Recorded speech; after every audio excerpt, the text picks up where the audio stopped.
Kamu sedang berada di pesawat ketika tiba-tiba, boom, terdengar ledakan keras. Kabin berguncang, alarm berbunyi nyaring, dan pesawat miring tajam sebelum mulai jatuh. Penumpang menjerit, tapi kamu berusaha mengingat aturan keselamatan saat kecelakaan pesawat.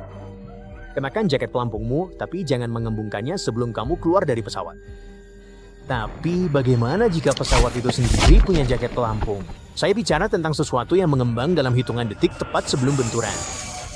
Mirip seperti airbag raksasa untuk pesawat, hanya saja yang satu ini membungkus seluruh badan pesawat. Saat mengembang, pesawat pada dasarnya berubah menjadi kepompong besar seperti Michelin Man yang menggelembung. Aku tahu ini terlihat agak lucu, tapi ide yang kelihatan aneh itu sebenarnya bisa menyelamatkan ratusan nyawa dan mengubah industri penerbangan selamanya. Ya, kecelakaan pesawat akhirnya bisa jadi tinggal sejarah, tapi hanya jika kita mau melakukan satu pengorbanan besar. Jangan khawatir, saya akan bahasnya nanti. Pada Juni 2025, penerbangan Air India 171 lepas landas dari Ahmedabad, India, menuju London. Namun, hanya beberapa detik setelah lepas landas, pesawat itu menabrak langsung sebuah gedung medis di dekatnya. Itu sangat menyayat hati. Seluruh 12 awak pesawat dan 229 penumpang kehilangan nyawa mereka pada hari itu. Sungguh luar biasa, seorang pria bernama Vishwas Ramesh, berusia 40 tahun dari Inggris, selamat. Dia duduk di kursi 11A, tepat di sebelah pintu darurat. Menurut penyelidikan awal, kedua saklar yang mengontrol pasokan bahan bakar pesawat dimatikan hanya beberapa detik setelah lepas landas.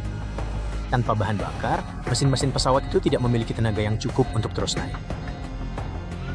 Sekarang, bayangkan ketakutan yang dirasakan para pilot dan penumpang saat menyadari tidak ada jalan keluar. Peristiwa tragis ini membekas di benak dua insinyur dari Birla Institute of Technology and Sciences di Dubai, Ashel Wasim dan Darshan Srinivasan. Mereka tidak bisa berhenti memikirkannya atau tentang semua nyawa yang hilang. Jadi mereka memutuskan bahwa mereka harus melakukan sesuatu. Satu pertanyaan terus terngiang di benak mereka.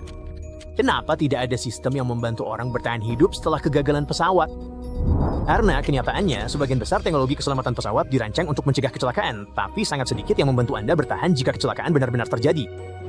Dan disitulah ide mereka mulai berkembang. Mereka ingin menciptakan sesuatu yang berbeda. Sesuatu yang benar-benar bisa membentuk masa depan dunia planet. Jadi mereka menekuni berjam-jam riset dan pengembangan yang intens dan akhirnya melahirkan sebuah proyek bernama Rebirth yang mereka sebut sebagai sistem bertahan dari kecelakaan pertama di dunia yang didukung AI. Namun dunia sudah menyebutnya dengan nama lain, yaitu pesawat anti tabrakan. Terdengar hebat, tapi bagaimana cara kerjanya sebenarnya? Nah, seperti yang saya sebutkan sebelumnya, ini mirip dengan fitur keselamatan lama yang kita semua kenal dari mobil. Airbag. Hanya saja, dalam kasus ini, mereka tidak melindungi penumpang di dalam kabin. Sebaliknya, kantung udara ini membungkus bagian luar pesawat, dipicu oleh sistem deteksi AI canggih. Namun sebenarnya, proyek ini jauh melampaui sekadar desain pesawat tiup. Secara keseluruhan, sistem mereka menggunakan 5 teknologi pintar untuk membantu saat kecelakaan tak terhindarkan. Fitur-fitur ini dapat memprediksi kecelakaan, memperlambat pesawat, melindungi penumpang, bahkan membimbing tim penyelamat ke lokasi kejadian.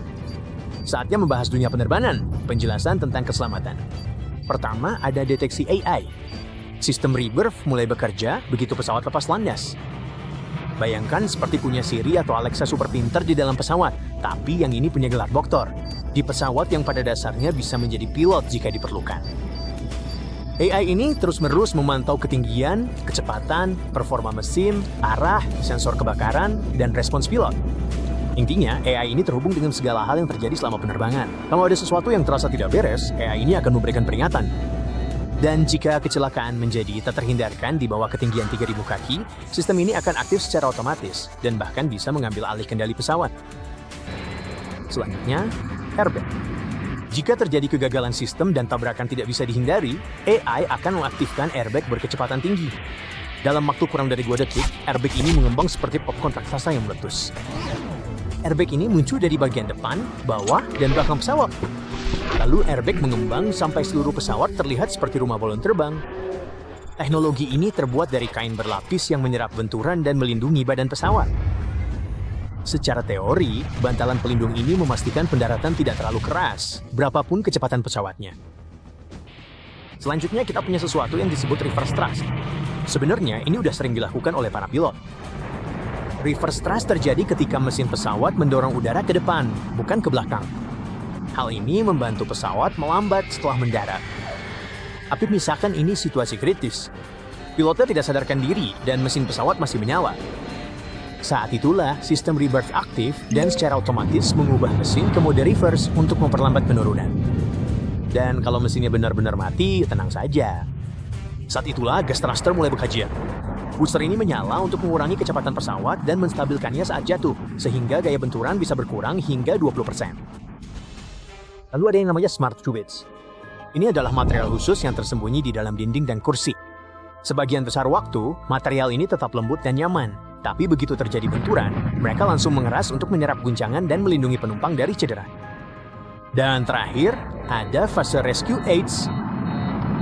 Setelah benturan, sistem ini akan menembakkan suara inframerah, koordinat GPS, dan lampu berkedip, plus lapisan oranye terang, supaya tim penyelamat bisa menemukan pesawat dan menjangkau korban selamat dengan cepat.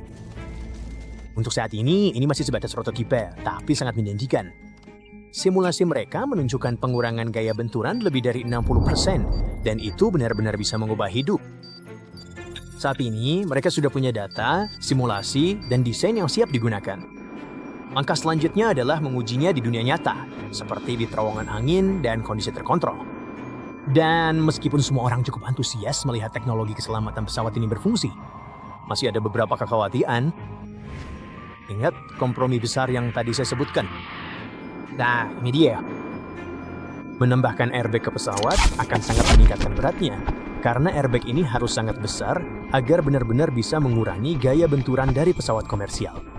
Dan kalau ukurannya sebesar itu, pasti beratnya juga luar biasa kan? Ada juga beberapa kekhawatiran tentang seberapa efektif sistem pemantauan AI ini sebenarnya. Para ahli menjelaskan bahwa meskipun AI bisa mendeteksi seberapa dekat pesawat dengan tanah dan memutuskan kapan harus mengaktifkan langkah-langkah keselamatan, masih ada banyak variabel waktu nyata yang harus dipertimbangkan saat melakukan pendaratan darurat di luar bandara. Dan bagaimana dengan airbag raksasa itu? Menambahkannya ke pesawat komersial akan membuat pesawat jauh lebih berat yang mungkin tidak terlalu praktis. Hal itu akan membutuhkan inovasi besar-besaran dalam rekayasa pesawat. Semuanya hanya untuk mencegah jenis kecelakaan yang mungkin hanya terjadi sekali dalam beberapa dekade. Jadi ya, belum semua orang benar-benar yakin sampai sekarang. Karena kita harus ingat, kecelakaan pesawat sebenarnya sangat jarang terjadi, meskipun kadang rasanya tidak begitu. Belakangan ini, orang-orang di media sosial mulai membuat teori bahwa kecelakaan pesawat makin sering terjadi, tapi itu sebenarnya tidak benar. Statistik menunjukkan bahwa jumlah kecelakaan pesawat justru menurun dalam 2 dekade terakhir. Para ahli mengatakan bahwa sebenarnya Anda jauh lebih aman naik pesawat daripada saat berkendara menuju bandara. Peluang seseorang meninggal dunia saat penerbangan komersial sangatlah kecil, sekitar 1:13,7 juta penumpang di seluruh dunia. Maksud saya, perjalanan udara masih merupakan cara paling aman untuk bepergian. Tapi ya, kalau kita bisa membuatnya jadi lebih aman lagi, kenapa tidak kan? Dan itulah inti dari proyek Rebirth ini. Ngomong-ngomong, ide mereka begitu mengesankan sampai-sampai menjadi finalis untuk James Dyson Award yang bergengsi, sebuah penghargaan untuk penemuan-penemuan yang benar-benar bisa mengubah dunia. Dan meskipun ide mereka bisa saja menjadi pemenang, tim ini mengatakan bahwa ketenaran bukanlah tujuan utama. Mereka memandang kompetisi ini sebagai kesempatan untuk mendorong visi mereka ke depan, membuat perjalanan udara lebih aman untuk semua orang, dan mungkin suatu hari nanti membantu menyelamatkan nyawa ketika segala cara lain sudah gagal. Jadi ya, masih ada beberapa tantangan, tapi teknologi keselamatan baru ini benar-benar bisa mengubah industri penerbangan untuk selamanya.